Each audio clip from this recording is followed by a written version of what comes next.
Alors, la première étape, c'est d'utiliser des petits bâtons pour identifier chacune des herbes, comme ça on sait qu'est-ce qui va pousser. Moi, j'ai utilisé un crayon permanent, comme ça avec l'eau, ça ne va pas couler, mais vous pourriez utiliser un dynamo pour faire des super cute étiquettes ou utiliser du washi tape même, c'est vraiment à votre goût. Après, la deuxième étape, c'est vraiment de remplir les 5 pots de la terre qui est fournie dans la boîte. Vous voyez, il y a des petits trous au fond du pot. Ça va être super important pour assurer une bonne irrigation de la terre puis d'éviter que le pot devienne trop humide, trop mouillé et que la terre moisisse et que les graines poussent pas. Alors moi, j'ai commencé par remplir chacun des petits pots à peu près jusqu'aux trois quarts. Après, je les ai tapés sur place pour rendre la terre toute égale parce qu'on veut laisser un peu de place pour, une fois qu'on va avoir semé les graines, rajouter un peu de terre par-dessus. Avant de mettre les graines, j'ai choisi de mettre les identificateurs dans chacun des pots, comme ça je suis sûre de semer les graines à la bonne place puis de ne pas me tromper. Ici, c'est vraiment l'étape cruciale. C'est important de bien humidifier la terre afin de lui donner ce qu'il faut pour que les graines puissent germiner et éventuellement pousser.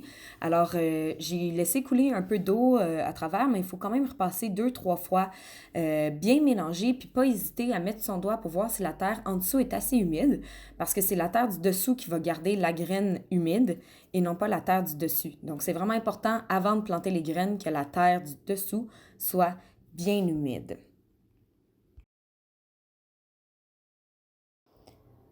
Ensuite, on sème les petites graines. On essaie de les espacer dans le pot le plus possible. Puis on les met vraiment là, juste sur le dessus. Pas besoin de creuser des petits trous pour les renfoncer. On les sème sur le dessus de la terre qui est présente.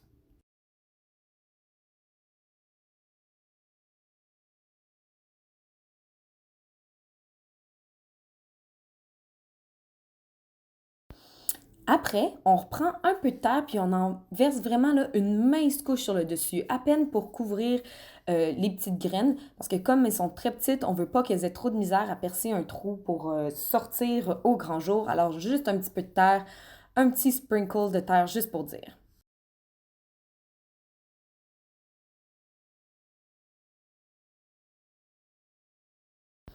La dernière étape, avec un petit vaporisateur, j'ai donné quelques coups d'eau sur le dessus afin d'humidifier la terre. Puis c'est comme ça dans les prochains jours aussi que je vais humidifier la terre avec un petit vaporisateur. On veut s'assurer que ça reste humide, alors n'hésitez pas à mettre votre doigt, s'assurer que la terre en dessous est humide. Il faut arroser au besoin. Normalement, la germination devrait prendre 2 à 5 jours et puis je vais vous essayer de vous garder au courant de comment nos plantes à nous se débrouillent. Pour l'entretien des plantes, une fois qu'elles vont avoir commencé à pousser, je vous invite à lire la description du vidéo parce que c'est là que je vais mettre les petits trucs et astuces afin de s'assurer que les plantes poussent comme il faut.